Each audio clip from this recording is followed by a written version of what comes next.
books and movies that portray various versions of the future, and a lot of them are quite sinister or dystopian. And so my mission tonight is to convince you that it doesn't have to be that way. So today I'm going to talk about the fantastic outcomes that I can imagine, and also talk about some of the things that maybe we do need to worry about. I'm going to have a sort of big finish to convince you that the future of this planet and the way that we live our lives in the future is going to be massively affected by the way that we allow this technology to develop. So all of us should be paying attention. So I wanted to start with a couple of video clips that I found from the past. Have we got any Star Trek fans in the house? But I found this clip from Star Trek's 1986 movie, and in this movie the crew from the future travels back in time to 1986, and they're trying to use a computer in 1986, and this is how it goes. Please. Computer? Computer? Ah. Hello, computer.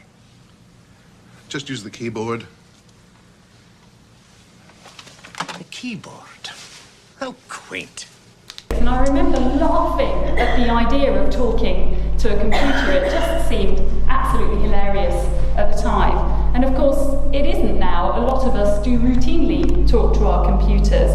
And in fact, one of the things that also struck me seeing this again was the mouse, which I realise I don't use a mouse anymore. And in fact, we've moved a lot away from keyboards onto touch screens and increasingly voice. And the prediction is that by 2020, 50% of all web searches will be done using voice. And so that's quite a shift. In the meantime, actually something that already exists today is a device called the Alter Ego. It's been developed by MIT. They're still honing it. But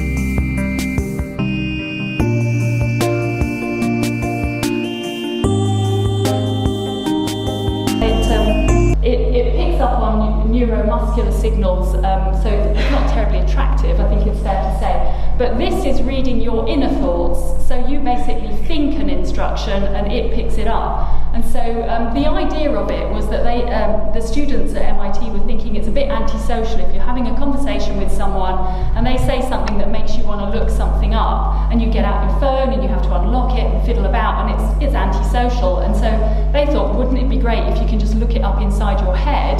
So the next prediction that I wanted to make was more from my own world, which is broadcast and media technology, as you heard. And this is a prediction that I found from 1967, which was a prediction of what our living rooms would look like in 2001. True free time will be spent at home, and this console controls a full array of equipment to inform, instruct, and entertain the family of the future.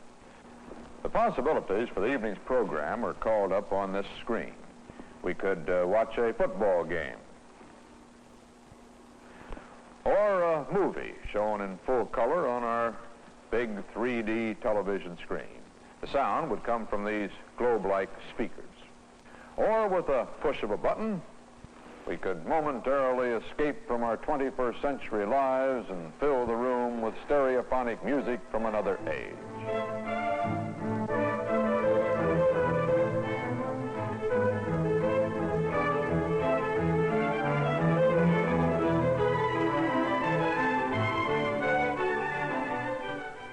Everything in this home of the future has been designed for comfort. Today's air conditioners, for instance, are only the beginning. The home of the 21st century might have a completely controlled environment. For example, those wall panels can change themselves to darken a room or let in more light. They're controlled by this switchboard.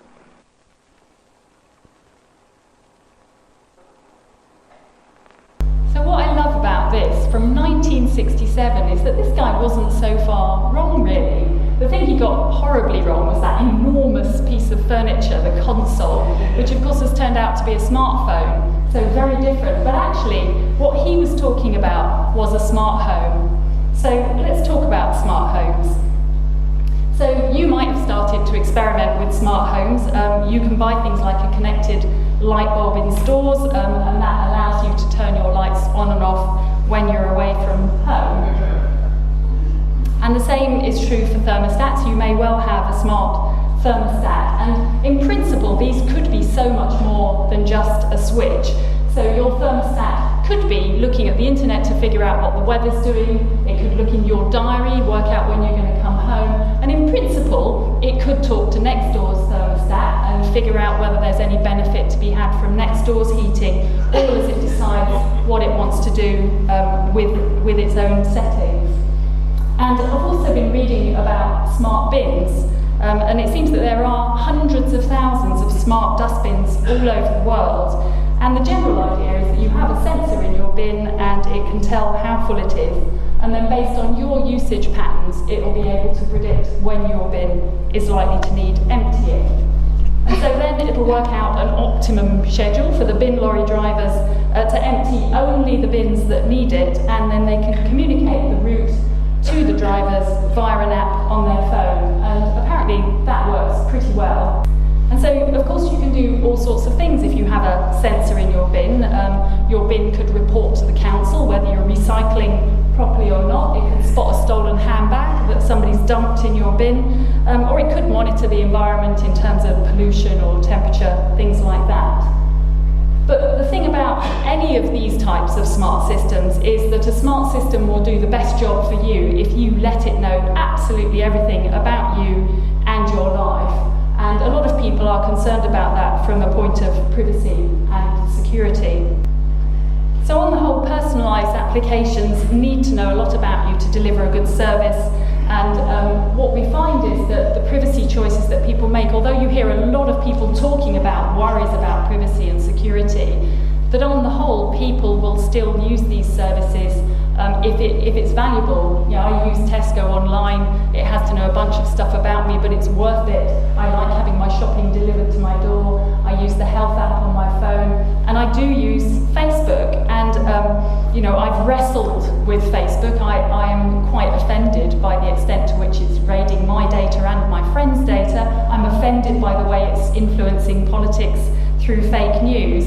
And I keep almost deleting my account, but guess what? I still have one because it is of value to me. I like the connections that come with it, and that seems to be generally what's happening in the wider world.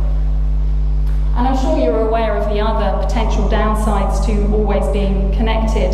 You will have seen all sorts of headlines around this as a concern of what it's doing to younger generations who've grown up with social media, for example. But despite all of those concerns, all of the indications are that all of us are going to spend even more time online in the future, and actually also in virtual or even holographic worlds.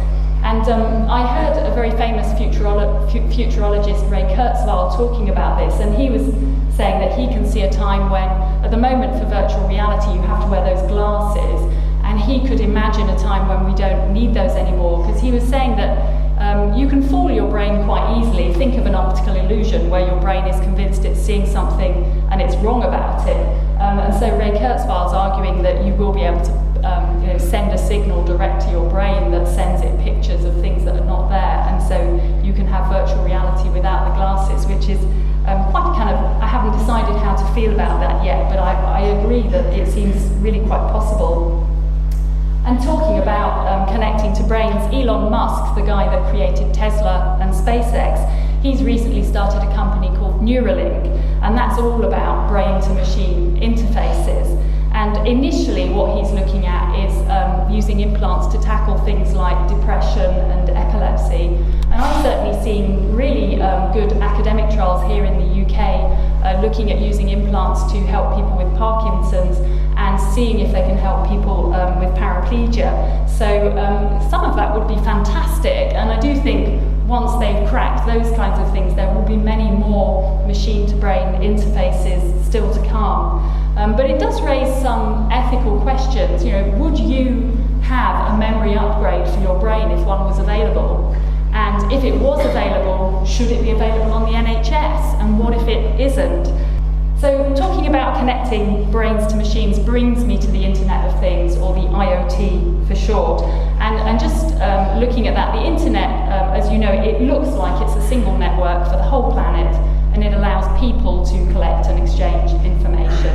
And so the Internet of Things, same deal, it's got a sort of a single network, and it allows things to collect and exchange information, and those things will be physical objects, things like cars, fridges, thermostats, bins, mostly via sensors.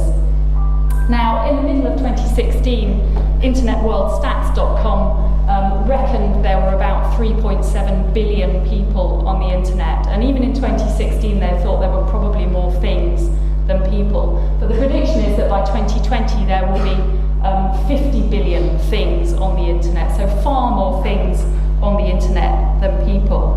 And that is things like the bins and the light bulbs I talked about, your fitness trackers, phones, TVs, cars, and many more things. But one of the things that really interests me about the Internet of Things, and is much less visible, is the industrial Internet of Things, all of the industrial use cases. And so an example of that would be smart cities, if you've heard about those. And the idea of a smart city is to find these Internet of Things applications that will either increase the efficiency of the cities, like the bins, or improve quality of life in some way. And you've probably read about the field trials of self-driving cars, which are on public roads all over the world, and trucks as well. And self-driving cars are a really nice example of the Internet of Things. And I lived in California for a few years a while back, and while I was there I went to visit Google and chatted to them about their development of self-driving cars, and they were telling me that obviously there's lots of technical barriers to overcome, but they said some of the things that they hadn't anticipated but perhaps should were that when they first put these cars out on the public roads, the first thing that happened was people started throwing themselves in front of them for the insurance money, because they figured Google was good for suing. And that happens in the self-driven car world as well. But they hadn't anticipated the extent of it. And the other thing they're realizing is that if you have an environment where there are some self-driven cars and some human-driven cars on the same road together, that the human behaviour may get worse. And I'm sorry to say it, but I can imagine my husband there cutting up a self-driven car really badly in a way that he wouldn't to another human being, because he's an engineer and he knows that it will avoid him and that it will let him in. And so actually Google was saying they're having to think about actually dealing with behaviours that you don't see on the road today because people may behave differently. And so the holy grail for the self-driving cars would be to have an environment where that's all you've got, because if they're all self-driving, they're all talking to each other. So you might, for example, nominate a stretch of motorway where you have to be in self-driving mode, and if that happened, then the cars are all talking to each other. That means they could drive a lot faster and a lot closer together and safely. And so actually it would really improve the throughput of our roads. So that could be a major gain. And then if you go outside of the cities, you could imagine something like, say, a sensor that costs 10 pence, really cheap sensor in a very remote water pipe, emitting a few bits of data an hour, just monitoring flow. And something as simple as that can enable a utility to spot a leak early, to do maintenance in a slightly different way. And so again, there's some significant efficiencies. So I do think the industrial Internet of Things is where a great deal of the economic benefit at least is going to come. I was reading the other day that it's become normal to put sensors in the ears of cows, and that allows farmers to know where the cows are, which seems pretty sensible, and it also allows them to know simple things about their health, like their temperature, for example. And each cow apparently generates about 200 megabytes of data a year, so that's about the size of this PowerPoint, actually. It's not massive. But if every person, creature and thing on this planet is generating data, then that is an awful lot of data to sort through. And so, although we kind of obsess about everybody's collecting our data, data of itself isn't that useful. And this slide illustrates it. I'm going to start at the bottom. It's kind of a classic way of looking at data, DIKW. So the data at the bottom is a string of numbers. It means nothing to me. So you've got to take the raw data and add some meaning to it. And so if you go up one layer, you find out that that string of numbers means that a traffic light just turned red. So that's a bit more helpful. Then you need to add some context to it, which is that the traffic light that's just turned red is one that I'm driving towards. And then finally, you need to apply all of that, which is, I really should stop the car. And so it's a simple example, but you actually have to do a lot of work on data to turn it into something that is actually meaningful and useful. And what's interesting about this is this will be a huge source of jobs in the future. There'll be a lot for artificial intelligence to work on, but also finding people who have a sense of the right questions to ask, who think of weird data sets that you actually might combine and come up with some new knowledge. Now, with all that data flying around, there are security and privacy issues, and that is because all of these new types of applications need huge amounts of data in order to do the best job, to offer the most personalised service. And so it's something that is an increasing issue. But one of the issues around security is hackers, and one of the problems about hackers is they have a lot of different reasons for hacking, so that makes them quite hard to see coming. So here are some typical types of hackers. You have the revenge hacker. So for example, when I was in California, I was working at Sony Pictures, and I was there when the North Koreans hacked us because we released a slightly ill-advised movie that painted their leader in a rather poor light, and they hacked us. It was pretty catastrophic from a business point of view, but their only motivation was revenge. There was nothing more to it than that. You have hackers that do it for a cause, so it might be environmental, it might be animal rights, but people do it because they want to do good. They're doing it for a good motive. You may not agree with their reasons, but they're motivated by trying to do good in the world. You have hackers that do it for money, so the WannaCry virus that hit the NHS about a year ago, that was purely financial. It was they just did that for the money. And then this next one is difficult. You have hackers that do it for fun. This is your bored teenager in their bedroom just messing about to see what they can get into. And in fact, it's not just teenagers these days. There's a lot of people just hacking for fun. And in terms of kind of protecting against that, it's really hard to see that coming or to predict it because it's very random. And then finally you have industrial or national sabotage. And this is where people are either after industrial secrets or they're trying to bring governments down, which might be through influencing the news, as we've seen lately, or it might be by bringing down the water or the power or the broadcasting or a national infrastructure. So you can imagine that from an industrial point of view, some of the implications of hacking are very, very serious and quite physical. So, and there have been examples of that. So in 2015 in Ukraine, there was a hack that took down the power to 80,000 homes, and they did the same thing again a year later. And in 2015, there were some kind of good hackers who hacked into a car on the freeway, a Jeep on the freeway, and took complete control of it. And they did it to sort of make a point. And they hacked in actually through the infotainment system, so through the car radio, effectively, because that was internet connected. And since then, the automotive industry really woke up and realised, how vulnerable their cars were. So they take a lot more trouble over it now. But the fact is, if you're connected, if anything's connected, whether it's your kettle or your thermostat or your national grid, then it is vulnerable. And so hacking is going to be in the headlines for some time. And in fact, the pundits say that cyber is one of the ways that wars are going to be fought in the future, and we're certainly seeing elements of that already through influencing politics as well as attacking core infrastructure. So this will be a headline topic for decades to come. The good news is that the UK has a good reputation in this space thanks to GCHQ and various associated organisations, and so I do think the UK will be front and centre in the cybersecurity movement over the next decade or two. So we've got all of this data and we've got the Internet of Things, so I thought I would just touch on artificial intelligence as well. Now, AI is a term that gets used very broadly and sometimes inappropriately. It seems today that almost anything that's even just automated gets called artificially intelligent, but there are certainly two particular types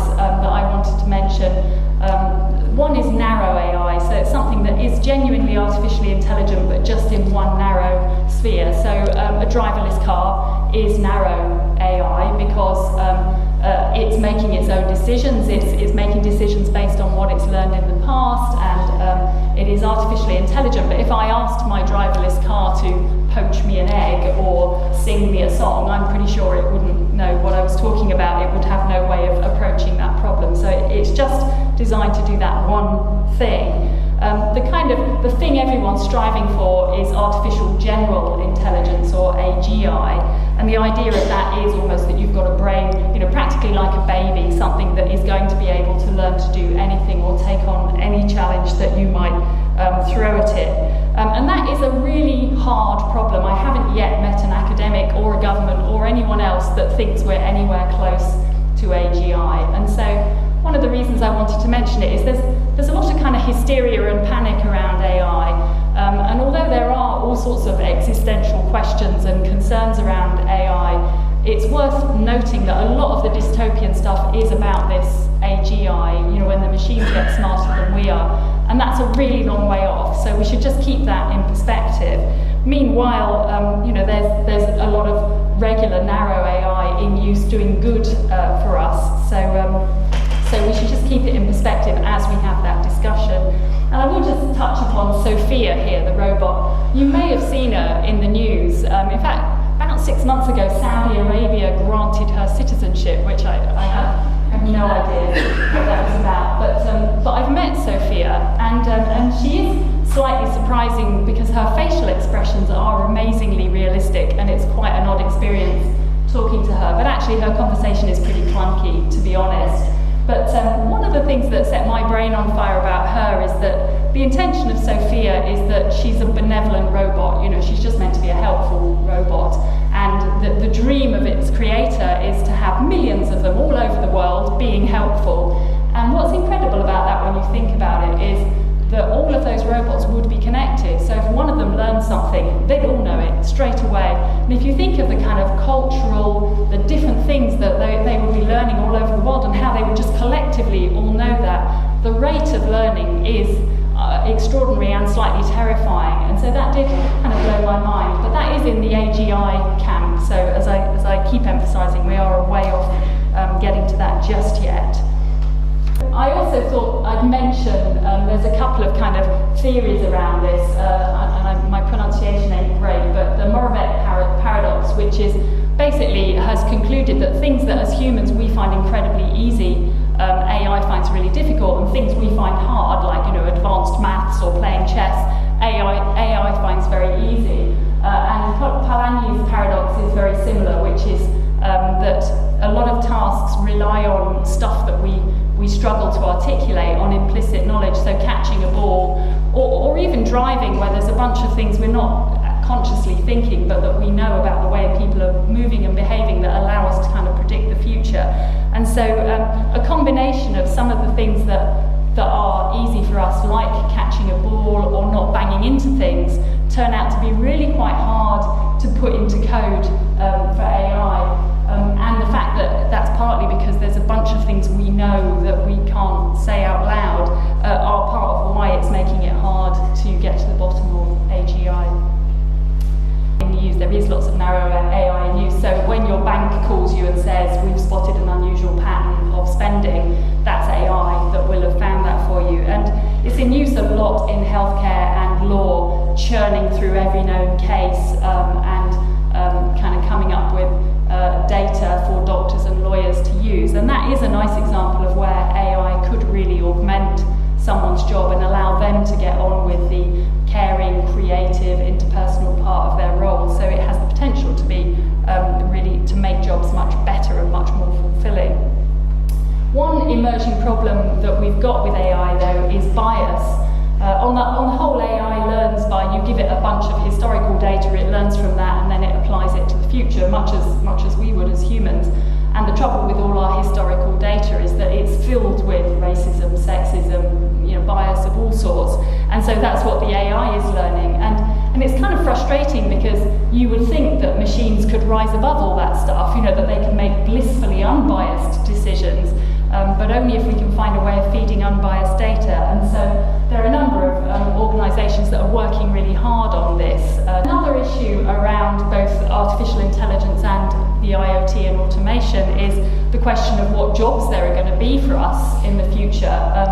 When there's everything's automated and artificially intelligent, what are we all going to be doing? And this is something I've got quite involved in lately. And it's interesting because there have been a lot of very reputable studies about this, kind of trying to predict what's going to happen to jobs. And the outcomes of these studies range from almost it's going to be a complete disaster, there'll be no jobs, to it's fine, there's going to be more jobs than we've got people. And so what that tells me, if reputable studies come out with that range of outcomes, is that we just don't know the answer yet. It's too early to know. And history would tell us that when there's a big change like this in technology, that in the end there are more jobs created than destroyed. But this might be different. We just don't know yet. But one of the things that I'm exercised about, having spent some time thinking about this, is more the quality of the jobs that are left than the quantity, actually. One of the people that we took evidence from at the independent commission I was on was an Amazon delivery driver, and he was describing his job, and there were already some issues about how he ended up having to work significantly more hours than he was paid for, and so there's kind of one set of problems. But the thing that really bugged him about the job was that he had no autonomy. He was ruled by an app. He gets an app that tells him what to deliver, what order to deliver it in, what route to take, how long to spend on the doorstep. I mean, it's incredibly granular instructions. And if he does anything that isn't what his app's telling him to do, he gets into trouble. His manager calls him and says, "What are you doing? I see that you were off your app's trajectory." And he said what's frustrating about it is that he had local knowledge. He knows that that business takes a long lunch on a Friday and they're not going to be there when he goes to deliver this package. He knows that there's a school phaeton and that road's going to be closed, but he has to show that he tried because that's what the app said he had to do. And so almost from a mental health point of view, there's just no soul in his job at all, and he feels like he's adding no value. He's a human automaton. And what's interesting about that is there are other companies using similar software for their deliveries, but they're just implementing it in a slightly different way that gives the drivers more autonomy. And it makes a huge difference to what kind of satisfaction they can get from their job. And so is education. What should we be teaching? And I'm not an education expert, but we are drilling school children full of learned knowledge that you can look up in 3 seconds on Google. And so there is a question about how much should we drill into children and how much should we just teach them to use the resources available to them. And it's always quite a controversial debate. And the same is true if you're at university right now. If you're on any kind of a tech track, your degree may be obsolete by the time you get it, that actually things are moving so fast that you have to reskill, and people are generally going to have more than one career during their lifetime, so we need to get more into a habit of lifelong learning. Some jobs are likely to be automated and disappear quite quickly, so things like truck driver, that job is likely to change quite dramatically, relatively quickly, but other jobs are very difficult to automate. So plumber is an example, electrician probably, things like a busboy collecting plates in a restaurant is very hard to automate, so there are certainly some jobs that are likely to be around for a good long time. And then other jobs like caring and creative roles are also likely to be around for a while.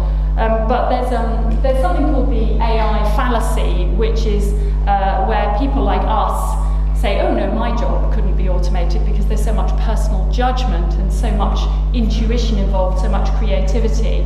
And the fallacy is that you're assuming that the machine would do exactly what you do to achieve the outcome that you achieve. And sometimes there's just a different way of approaching something and getting the same outcome. And so the theory is that a lot of people who think they're safe from automation may well not be. But actually the trend so far is that on the whole jobs don't get automated. What happens is bits of them get automated and other parts of the job become different. So as an optimist, I still think there's plenty of scope for plenty of good work in the future, but the world of work is certainly going to look very different in 10 and 20 years' time from what it does today. I am very optimistic about this stuff. There are a few quite worrying things that we should be thinking about, but I like to keep it in perspective, because the potential for healthcare, for energy, for transport, for a lot of things that will materially improve the quality of life for humanity is enormous, and so I'm mainly excited by that.